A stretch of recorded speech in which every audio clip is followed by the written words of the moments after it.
been over a year since you've released any new music, which you've opened up about in your new single, Burn This All Down. Can you tell us about the inspiration behind the song?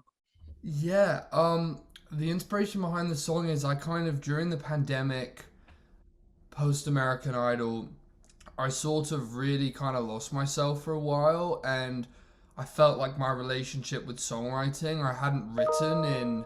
I mean, I was trying to write, but I hated everything. I thought it wasn't good enough, and I just kind of basically hadn't really written anything in months, like six months, and I was just getting so frustrated. And I guess this song, I moved to LA, and I like within 2 weeks of being here, I was hanging out at my good friend Francisco Martin's house, and we were just hanging out. He started playing some guitar chords, and I just started like freestyling, and this entire song just kind of came out, and it was just, I think, all this pent up like frustration of kind of like like the place that I'd been in, and just trying to navigate this music industry, which is just I wouldn't have it any other way, but it's crazy, Yeah. obviously. So that's kind of what the song's about. Throughout your career, you've been incredibly vulnerable in your craft, and the single is no different. Has that always been easy for you to tap into that side of your artistry?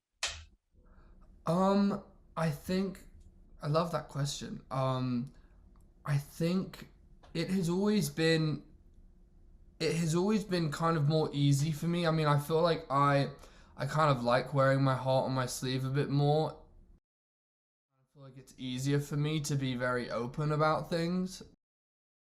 But and that kind of is the whole reason why I'm able to write music, is because I feel like I would have a very, I don't think I'd ever be able to write from a place that wasn't, this is what's happening in my life or someone around me's life, and like, this is what I'm going through at the time. I kind of, I feel like that's why I write, and that's kind of what writing has been for me throughout my life so far.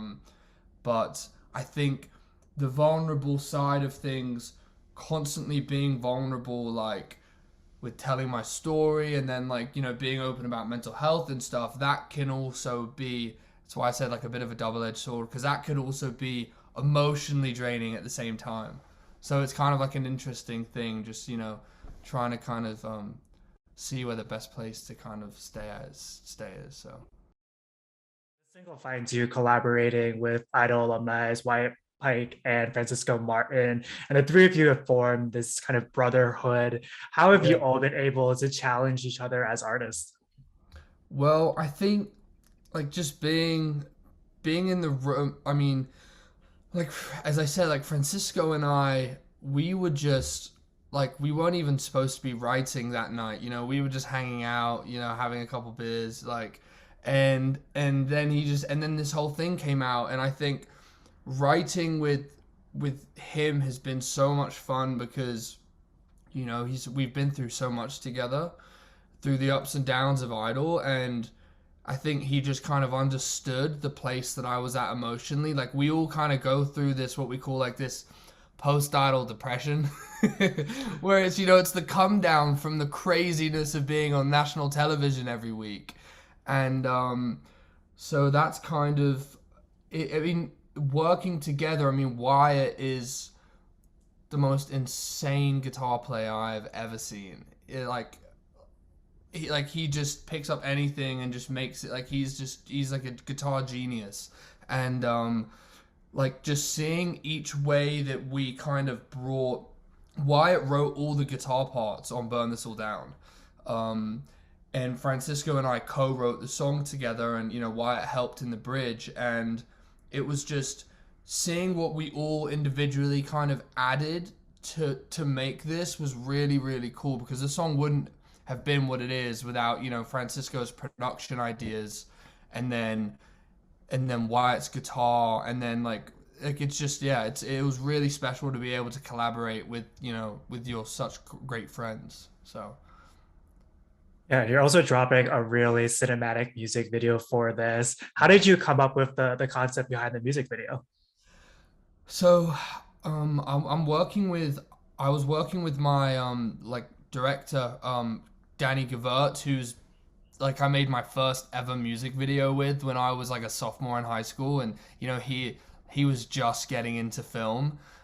So it was really special to be able to come back together to make this, and we were kind of trying to brainstorm on what we should do for the video. We were like, obviously something needs to be burnt on, like something needs to be lit on fire.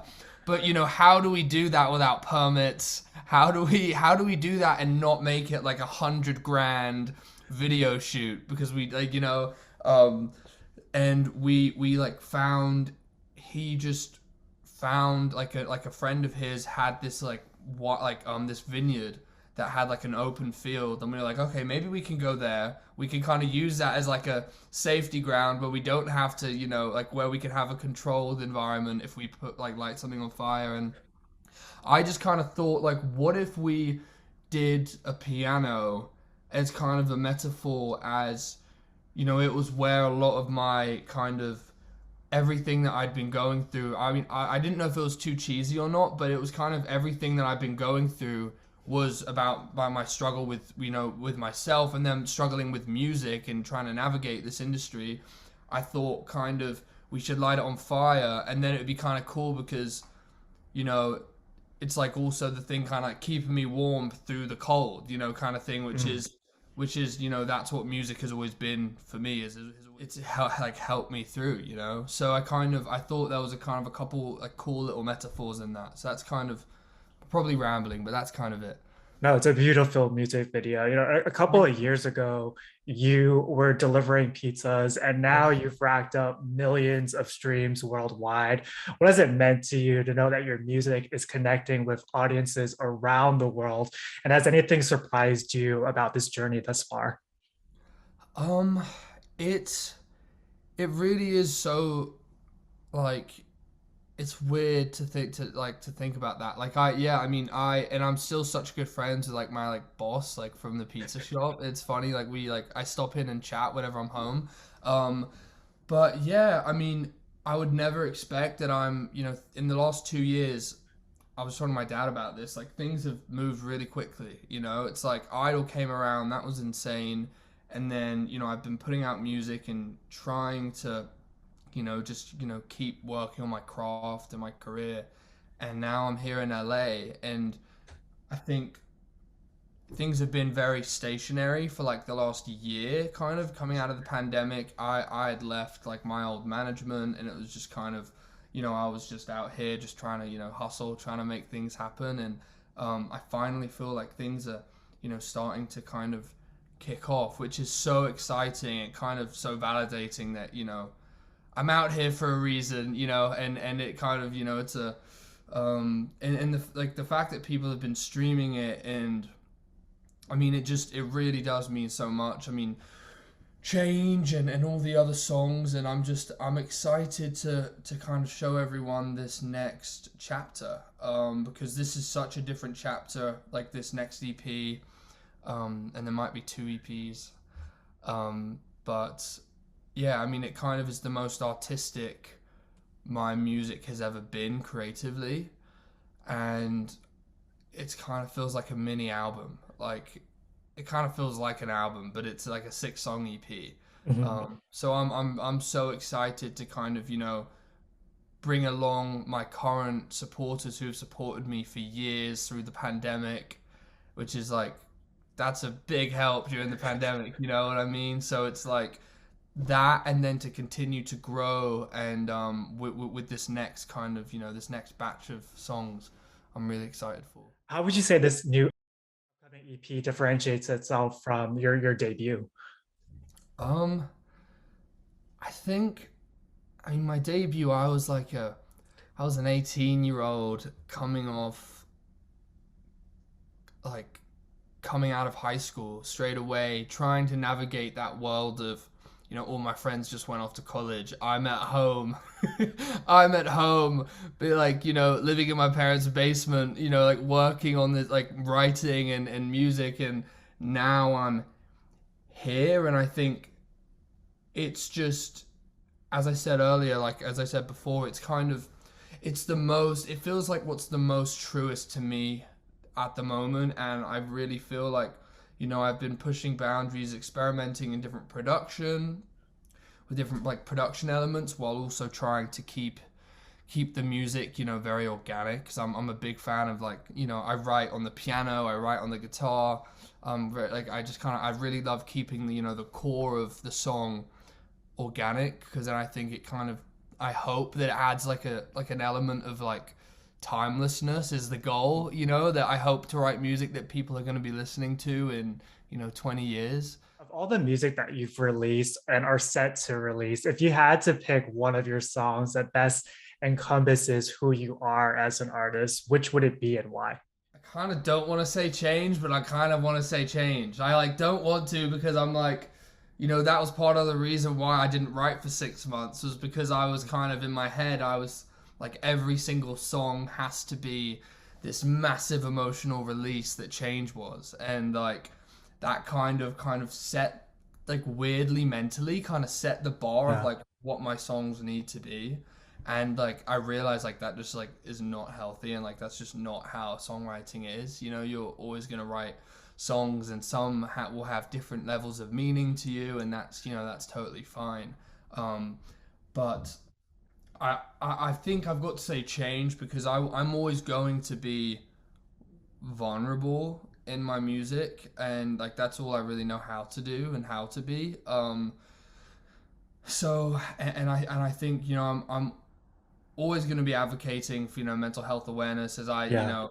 I'm always going to be talking about where my head's at, and on a good day or a bad day. And so I think change. But off this next, it's so hard, because I'm really like I'm generally a happy person, but all I write is like sad songs. So it's like this song, which is like a super sad song, best encompasses me as an artist. But um, I'm really excited about one of the songs off this new EP, called "When the Words Start Running Out." That kind of, with the name, like you can kind of guess, like Yeah. that's kind of has to do with what I've been like, what I was going through for the last year or so. And that one's like feel on this EP, that one feels like my little like that's like my little gem kind of like thing on the EP. That's the one I'm really feeling really special about. So maybe I'll say that one for right now. Outside of the EP, can fans expect to see you on the road later this year? Is there a tour in the works? Yeah, so we are planning. It feels so weird to say that. Like I've never. This will be my first tour. I've never gone on tour yet before. But we're planning a tour right now for the summer. Like we're looking at kind of early, like late June, July, and then maybe later. The dates are still in the works, but a couple dates on the East Coast, a few dates on the West Coast, and maybe a date in London. Hmm. I need to convince my manager to maybe move it to Brighton in England, because that's kind of I think we'd have a really really good show out Yeah. there. So that's gonna be. I mean, I've been able to play shows on the East Coast, which has been so much fun. I've never ever played a show on like in England. I've like never gone back and played a show yet. So if we're able to make that happen, like that will be crazy. Then I mean Yeah. I haven't even been back to England yet since before the pandemic. And I used to go back like once or twice a year. So I haven't seen like my family and friends in years now. So I'm like, to have a show and, hopefully get everyone together, that would be Yeah. really, really special. So I'm kind of holding out for that. What a great reason to go back to London. Uh, I'd expense the trip too. we just like to end all of our interviews with a pop culture lightning round. Is there a band or artist that fans would be surprised to learn is on your playlist?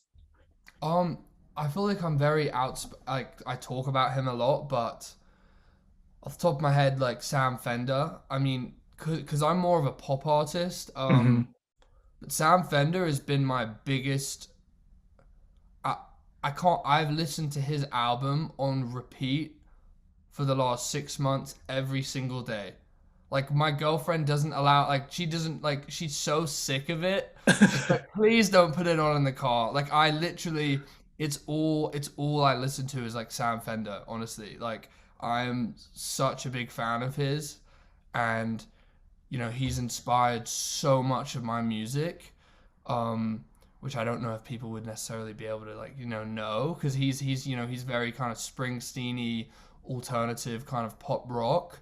Um, but yeah, he's like yeah, he's like one of my biggest influences, like of the like since I found him 2 years ago. What about the first album you ever bought?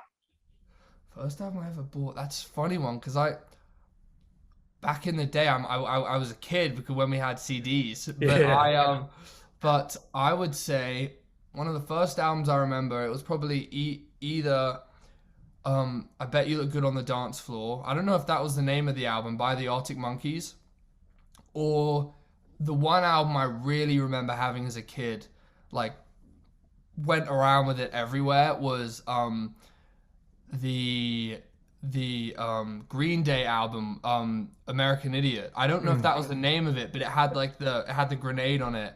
I yeah. literally had that CD. I was obsessed with that CD growing up. Like I remember, like I can picture it right now. Like just me in my bedroom, like with the CD. So yeah, that's probably was the first one I bought. What about the first concert you ever attended? Honestly, I think one of the first concerts I ever attended were I was like 6 years old. It wasn't really like a concert. But like my parents took me to see We Will Rock You, the musical, live in the West End. In the West End is like Broadway, Probably, yeah. like yeah, for England. Um and I like apparently like I like wore like a pinstripe suit and like went and like stood. I was like 6 years old, like, and like I stood up in the chair like the entire time. Like I stood in my chair because I was just so like enamored by what was going on, and like I mean Queen are one of my biggest. I mean that's what I grew up listening to. Like Freddie Mercury is one of the best vocalists, performers, songwriters ever. Like period. So probably that. Yeah, I'd say that's probably my first concert. Yeah, maybe we'll see you in a musical in the future. Uh, Dude, maybe. I don't know. I don't know. I've never really tapped into that side of me. I don't know if it's there. I don't know, but I'm open to anything. So, we were talking about touring earlier. Is there a venue that's on your bucket list to perform at? yes. I hope I don't annoy any my my dream in America would be to play Madison Square Garden, Yeah. 100%. I mean, I feel like that's everyone probably says that. But in England, like Glastonbury music, I want to headline Glastonbury Music Festival, and I want to play at Wembley. Yeah. Like Queen and like every amazingly great artist, worldwide artist has. But Glastonbury is like, it's the first ever music festival I went to be able to like go and sing on stage and hear, people just singing back my songs. Like, like that is gonna be a moment that I'm gonna like live for. So Mm. When you're on the road, what's a must-have? that's I don't know yet because I haven't because like Yeah. I'm just about like I'm gonna have to let you know when I get back from tour. But I think probably like I feel like taking a pillow is always nice. Like taking a pillow from home is always nice. It kind of kind of that level of comfort when you like going to sleep. It kind of feels like home. But I'm not sure. Yeah, I'm honestly not that sure yet. I mean, maybe like a Vicks like a little vaporizer Yeah. thing to keep my vocal cords like in good shape. That's probably going to be a necessity because my I burn my voice out sometimes like so much just from like talking. So um yeah, that's probably it.